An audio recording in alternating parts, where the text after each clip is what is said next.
Thanks for being here, everyone. I'm going to talk neither about campaign contributions nor ALEC. I'm going to talk about money in politics, specifically through two case studies.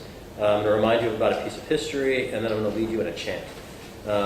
Before I do that, I want to just give you a general suggestion here. It's important, certainly, to know the other side and what we were dealing with. I suspect, and I would submit to you, that it is more important that we go on the offense and we replicate the strategy, right? The group I run, the Bill of Rights Defense Committee, is basically a counter-ALEC for policing practices in particular. And I would say to the elected officials in the room, Lon knows this, we have model legislation on everything from profiling to opting out of coordination with federal immigration enforcement, blocking drones, keeping police departments from essentially abusing the people that they're pledged to protect and serve. And hundreds of cities across the country, dozens of states have adopted these policies at different points in time. Again, know your enemy, but don't settle for criticism, right? This is a time for us to build and be proactive. And I just want to make that pitch before I go on. So I'm going to talk particularly about money and politics in the Defense Department and how it's impacted two particular things you might have heard about. One is the NSA dragnet and enabling it, and the other is the Joint Strike Fighter, the F-35, which is a particular case study in egregious federal procurement. Let's start with the strike fighter. Actually, sorry, before I get there, I want to remind people about a speech that happened just over 60 years ago by the last president who was a war hero.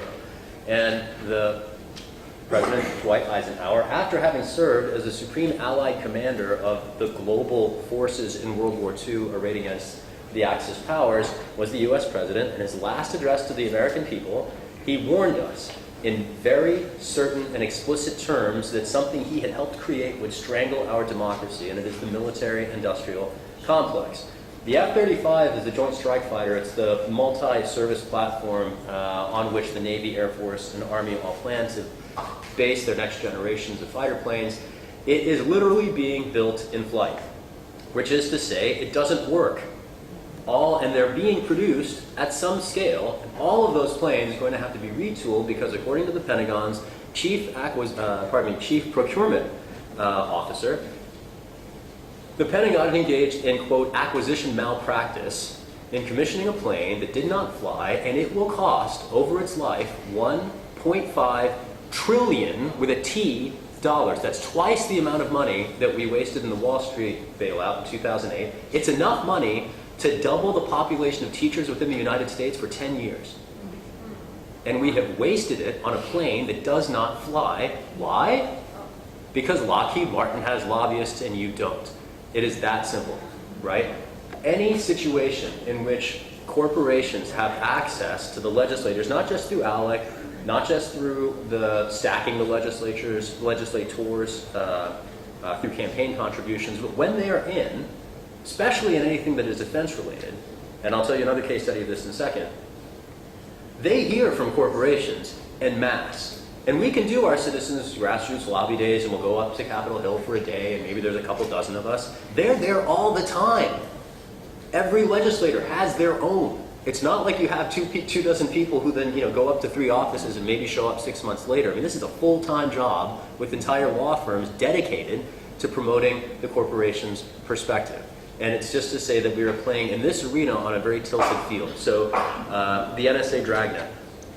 Folks might think that the Snowden disclosures were the first time that anybody heard about it. It actually first hit the news in December 2005 when the New York Times wrote a report by a pair of journalists then threatened with prosecution, outing the NSA for monitoring the communications of Americans en masse. In most cases, if you break the law, you suffer consequences. If it's the Pentagon, they change the law, which is exactly what happened in 2008 when Congress passed the Foreign Intelligence Surveillance Act amendments. Let's be clear here that FISA, the Foreign Intelligence Surveillance Act, was first passed in the 1970s after the Church Committee investigation, when Congress looked closely at the intelligence community and found what the U.S. Senate in 1976 described as, quote, a sophisticated vigilante operation aimed squarely at suppressing legitimate exercise of First Amendment rights of speech and association. That was the CIA, the FBI, it was the Defense Department operating domestically. A whole series of reforms put in place, the Attorney General's guidelines on FBI operations, a statutory limit on the term of the FBI director, which incidentally was violated the most recent transition under the Obama administration. and the Foreign Intelligence Surveillance Act, which said that the CIA may not operate domestically, and there is a higher standard for justifying surveillance of Americans' communications. So in 2008, what did the amendments to the Foreign Intelligence Surveillance Act do? Other than essentially unwind the original act and make legal everything that had been declared illegal in the 1970s. There was a particular piece of the FISA amendments of 2008 that I want to draw to your attention. It was quite controversial at the time. It was basically digital privacy activists on the one hand against the telecom industry on the other. And because the telecom industry has, like every other industry, an army of lobbyists, they got shoehorned into the 2008 law blanket immunity from any lawsuits alleging privacy violations attendant to the telecom's participation in the NSA scheme. Fast forward a few years, we get the Snowden disclosures. Everyone discovers that, in fact, all of your phones and emails are being tapped, essentially. And get this, for people younger than 13 years old at the moment, everything they have ever read, written, heard, or said has been tracked and monitored. The entire thought cycle of an individual's life, and that's a whole generation, happening, right? And the last thing I'd say before I pass the mic is a lot of people think about the NSA's dragnet as a privacy violation. I dare say it is a good deal worse than that. One of the prior speakers spoke about the threat that ALEC poses, not just to any individual discrete set of interests, but democracy itself.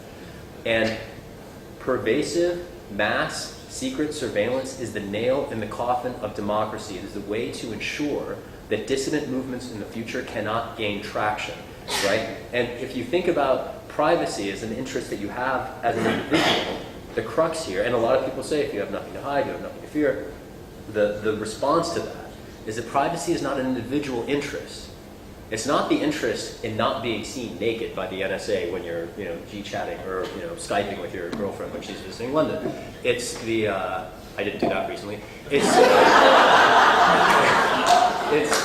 not that interest. It's the interest in democracy that we all share. The freedom of thought that privacy enables. That is what is at stake. And the corporations like the telecoms, like the Booz Allen Hamilton accounting firms, which are making hand over fist by effectuating the NSA's programs, those are the industries in addition to the Defense Department, the military industrial complex of which Ike warned us. That is what we are confronting. The NSA's dragnet is the quintessence of Eisenhower's warning. We are living now what we were warned about 60 years ago, and going back to where I started, the question before us, the struggle of our generations, is whether or not we can take the boot of our own agencies off our necks. And as much as we point out the enemies we have on the other side, our task is to build power. And I'm glad you're here to start doing that.